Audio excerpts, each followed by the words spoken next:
Well, hello, Glue Troopers, and welcome to Max's Models. Today I'm talking about a book I just read, There Never Was an Arrow, by Canadian author E.K. Shaw. Ms. Shaw was an employee at Avro, including on Black Friday when the program was canceled, and she's coming at it from that point of view. This book is not about the development of the aircraft or its technical merits, it's about the politics behind it. And it was an interesting read, very enlightening. Now, one thing I want to say before I go any further is all the comments I'm about to make are coming from Ms. Shaw's book. These are not necessarily the opinions of myself, and I don't mean to offend anybody, but I will tell you right now, she makes some pretty pointed accusations at both the American and Canadian industries, governments, media, and educational systems. However, although the book has been accused of being anti American, as an American, I don't think that's the case. She has some criticisms of the United States and its industrial powers and the way it does business, but they're not unfair. I think she's simply observing what she saw. And she is absolutely merciless in her criticism of the Canadian government, particularly the Diefenbaker administration, as well as the Canadian media, at least most of it. There were some exceptions. And she's not terribly kind to the Canadian educational system either. The first couple of chapters of the book deal with the political and economic situations in Canada and the attitudes. And I'm trying to pack a lot of information to a very short video. So basically, her claim is that Canada has been told for a long time that it's an agrarian country, and the only way it can grow its economy is foreign investment as opposed to internal investment. And that's a huge underlying part of what's going on here. As a result, Canada has made foreign investment very easy, and as a result of that, many foreign countries, including a lot of American companies, actually own Canadian companies. In fact, where industry is concerned, she laments that at least at the time the book was written in 78, they probably own the bulk of the large manufacturing in Canada.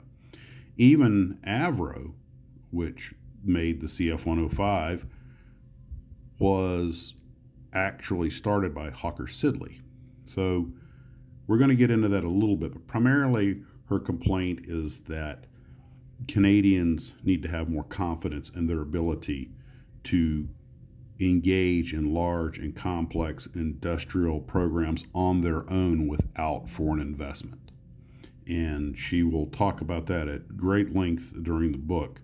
But that's an important thing to understand because it also helps explain one of the reasons that so many people were scared of what Avro was doing in the late 50s, and even before that.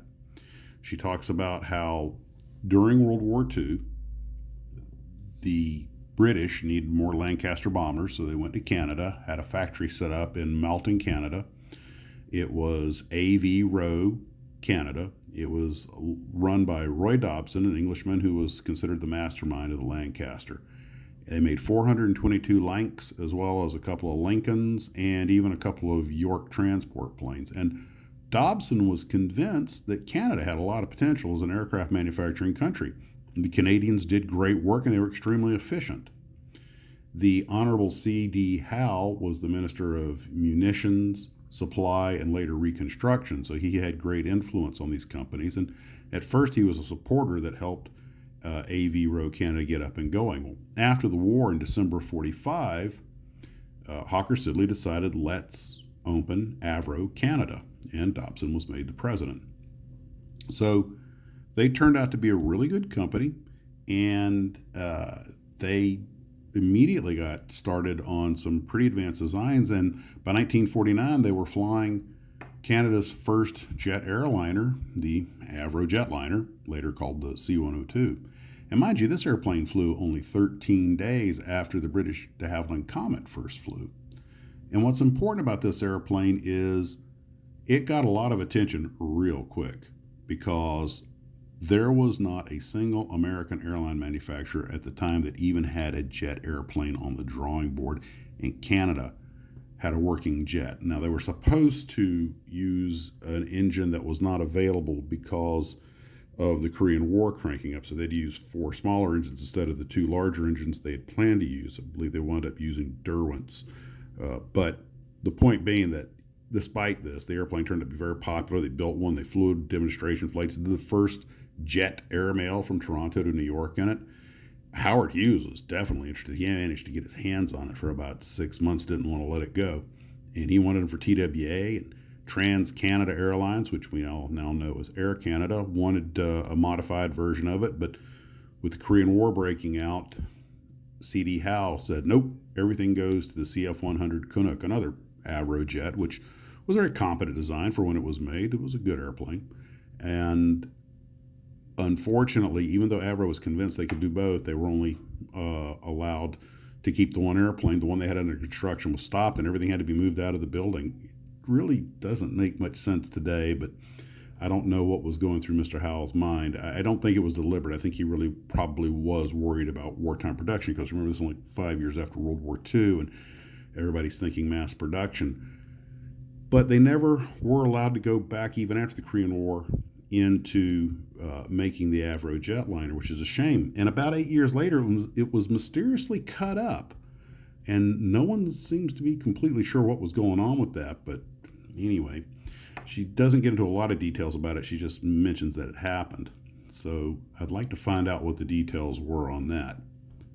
So anyway, when Prime Minister Diefenbaker got elected, there were several projects already underway. Canada already had the CF100 flying, and the CF105 Arrow was already underway by the previous administration. The previous Canadian administration had left a budget surplus, and Diefenbaker apparently got involved in some things that backfired, and the Canadian economy was hurting. They'd gone into a deficit. He increased the money supply by 12%, which caused the requisite inflation, and his popularity was dropping. So he needed to show the Canadian people that he could trim the fat out of government and was looking out to save their money. And a very long story made very short, he picked the Arrow. Very expensive, high-profile project. I mean, they were building their own airframe, their own engine, and their own fire control system. And this seemed like very lavish expenses, and it was an expensive program, but very economically run. And she goes into the details of what happened, how it started off with, well, we're only going to make so many, now we're going to make less. And it kept rolling back until Black Sunday, when they just cut the head off the snake at one time, so to speak. They just made an announcement, everyone put your tools down, this project is now canceled, putting 13,000 engineers out on the street. And what happened after the Arrow was canceled was almost as bad as what happened leading up to its cancellation. But it was apparently all political. Although they tried to make a bogus military argument and a bogus economic argument, the reality is it was political theater, if this book is to be believed, because there were 650 Canadian companies subcontracting to Avro, and every one of them had the standard contracts with the government, which say if the government breaks a contract, you have to pay us X amount of money. Not to mention Avro having the same thing. The cost of shutting down the program was at least as much as continuing the program to at least finish the 37 aircraft they already had under construction, including 2 of them that already had the new Iroquois engines installed and were just a few days from being ready to fly. None of this makes any sense unless you look at it as just a political stunt. That's the only way it makes any sense. And it backfired, because when all these engineers hit the street and all these companies started laying off employees, and Canada suddenly had somewhere between 13 and 18,000 freshly unemployed people, many of them highly qualified and trained, all of them applying for their unemployment benefits. And of course, they were all entitled under Canadian law to 3-week severance, not to mention 650 contracts that had to be, the bailout clauses, the contract break clauses had to be paid. It was an enormous economic boondoggle. The Americans and the UK were both offering to pay hard, cold cash money for the flying Arrows to use them as test beds, which would at least have offset several $1,000,000 of the loss, they wouldn't have it. Then, of course, as we all know, by the way, I forgot to mention the 300 Iroquois engines the French wanted to buy. These are cash purchases. This makes zero economic sense. But apparently, if the book is to be believed, Prime Minister Diefenbaker was adamant that not one shred of that airplane exists. He didn't want to be reminded of it. He needed the whole thing to completely disappear, down to the point they were destroying photographs of it. I mean, this is like something out of the old Soviet Union. It gets worse, if that's even possible. They then cut up the existing airplanes, trucked them out, melted them down. I mean, it was absolutely borders on the insane, if not the outright criminal, in my opinion. And then the title of the book comes from a comment that was made by one of the government officials that was overseeing their destruction. When an Arrow employee complained about what they were doing to the Arrow, he simply looked at the man and said, "There never was an Arrow." The book goes on into how they mishandled the acquisition of Beaumark, and that's another story. Boeing had built the Beaumark missile as a second tier of defense. It was first supposed to be the manned interceptors, and if the bombers get through, then you send out the Beaumarks, which are one-shot deals, and then, of course, you send the fighters back out after that if there's still more bombers coming. It was never intended to be a sole line of defense. It never worked right. It was prone to jamming or just outright malfunction. And apparently, about $4 billion was spent by Boeing to get this system working as well as it did. And the Air Force was so disappointed with it that although they bought some of the systems, they curtailed how many they were going to get, and Boeing was looking at a pretty substantial loss. But not if they could find another customer. So the Eisenhower administration tells Diefenbaker, "We'll offset 2/3 of the cost of you setting up the bases for Beaumark missiles, and you buy the Beaumark and you can cancel the Arrow." And Diefenbaker saw this as a political opportunity, and he did, even though setting up the Beaumark bases was far more expensive than he thought it was going to be. And so they didn't really save any money. Then they got the Beaumarks, and apparently somehow he'd left out telling the Canadian people, "Oh, by the way, the Beaumarks have nuclear warheads and they'll be detonated over Canadian soil." When the Canadians found out that little tidbit, oh yeah, it got colorful. So eventually Canada got a couple of Beaumark bases up and operating. But by this point, the CF100 jets they had were getting old and had to be retired. They realized the Beaumarks weren't going to do the job, and they had to buy interceptors. The very thing that Diefenbaker had been saying in his military argument that the day of the manned interceptor is over, missiles are going to be our defense. And, of course, what did they buy? American jets. Not only American jets, worn-out F-101 Voodoos that the U.S. Air Force was more than happy to park. And then they wound up license building the F-104 and the F-5 Freedom Fighter, but those apparently were not purchased for the interceptor mission. They were bought because Canada still had NATO obligations, and they knew that NATO countries could service F-5s and F-104s or even operated them themselves. And they were cheap, even though they weren't terribly effective. So Canada has a bunch of old F-101 Voodoos backed up by some dodgy Beaumarks that finally got their nukes. And, of course, they started manufacturing more American aircraft under license for their NATO commitments. And it just was such a boondoggle in every way it could be. And they wound up spending as much, if not more money than if they've just built the Arrow, which, given the sales they probably would have made overseas into the U.S., probably would have been a profit center for them. But that's a guess on my part. And then there's the whole F-18 thing. The Canadians wound up buying the F-18A after flying off a bunch of American aircraft, and that's what I believe they're still flying today, although I believe they're in line to get the F-35. The F-18, of course, this is the second edition of the book that deals with the purchase of the F-18, and it actually is a good airplane, although the A models definitely have some limitations, particularly on range, but that was just an add-on to the back of the book. And I am leaving so much out because there's so much in here. But The Canadian media, for the most part, there were some exceptions, but the Canadian media, for the most part, completely muzzled Avro and worked as a mouthpiece for anything Diefenbaker said, and he was spitting out numbers that were just absolute fabrications, hiding the real numbers. And I thought maybe the book was being a little hard on Diefenbaker, so I went to a couple of other sources to read up on him, but apparently it's pretty. And if you're Canadian and you disagree with me, leave a comment below, but let's keep it civil. But apparently his prime ministership is considered pretty much today, I think the kids would call an epic fail.